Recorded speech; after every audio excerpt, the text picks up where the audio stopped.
Discourse. Oh, this is Discourse now. I suppose it's discussion. In a chorus to animals.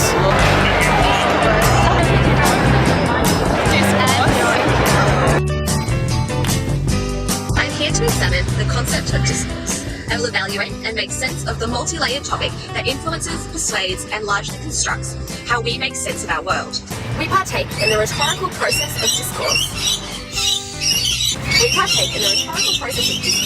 Every... Quit it! It's really a vlog. We partake in the rhetorical process of discourse every time we interact with one another. It constructs our view of reality, and it's how we produce meaning through interactions. The lecture taught us that discourse is the way language and representation are used to make knowledge of the world.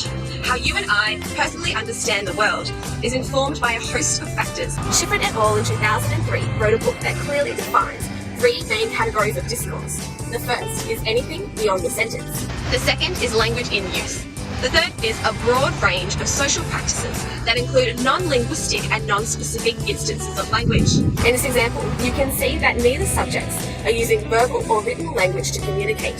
This category of discourse can include our social practices, such as clothing people wear, the kinds of things they're carrying, technology, props, gestures, and facial expressions. Despite the absence of verbal language, you can gauge meaning from their non-linguistic use of language. You understand that they're going to the beach, or you understand the meaning of their facial expression. You assume the concept of discourse would be largely understood and correctly interpreted by society. But yet, despite its power, relevance, and importance, it challenges the very people it affects, even when they're actively partaking in it. Because of discourse, these people all fit into some sort of social reality, yet are oblivious to the impact discourse has on their understood representations and knowledge of the world. Discourse is used to designate forms of representation that produce specific fields of cultural and historical meaning of language. It's because of discourse that meanings appear to be so reliable, because we've been calibrated to understand knowledge from these everyday interactions. These interactions include relationships with other people and notions of power. So this means that the verbal and written exchanges we encounter have been founded in the principle of power. For example, consider a police officer and an armed robber. Discourse will tell us that because there is power inherent in these positions that we have socially created the notion that one of these roles is more important and powerful than the other. Discourse will also tell us that powerful people have the ability to push us to craft a particular view of reality. The philosopher Michel Foucault brought forth the idea that the way we see and comprehend the world is founded in discourse, and that our view of the world shows us one way that power is exercised in society. The relationship between discourse and power rests in the ability to affect thoughts and behaviours of groups and individuals. How this language affects us can be explained and broken down through Aristotle's persuasive appeals. They are pathos, ethos, and logos. Logos is the reasoned argument that is to be communicated. Ethos is the credibility of the person protesting the argument. And pathos is the ability of the speaker to communicate in a manner which appeals to the emotions of an audience. These approaches appeal to an audience in an effort to influence and persuade. Very few people are unaffected by media discourse. The implications of the power and influence of media discourse are very evident. Celebrities, for example, are in a position to disrupt social discourse and alter public perception. Oprah Winfrey, for example, is in a position to use her power for great change. At the recent Golden Globes, she made a speech that has been hashtagged all around the world. Watching here and now to know that a new day is on the horizon.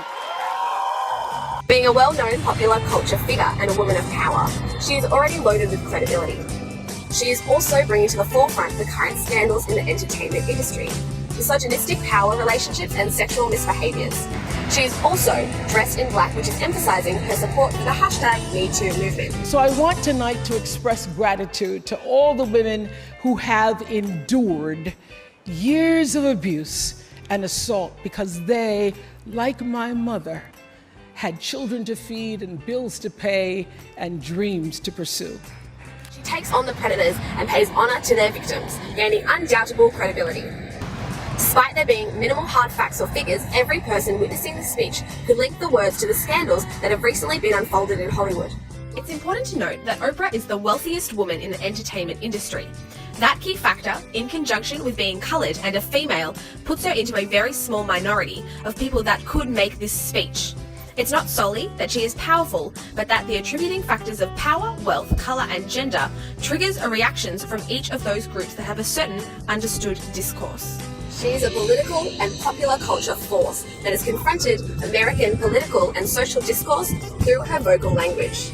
Her message infiltrates the public and political consciousness in a huge way, supporting Foucault's interpretations of discourse as a primary instrument of resistance and a point of hindrance. She's an advocate for social change. Her, among other popular culture icons, are prevalent in moulding our interpretations because they hold power by status. And her persuasive performance has the power to tremble hearts everywhere, hopefully for perseverance of positive social change.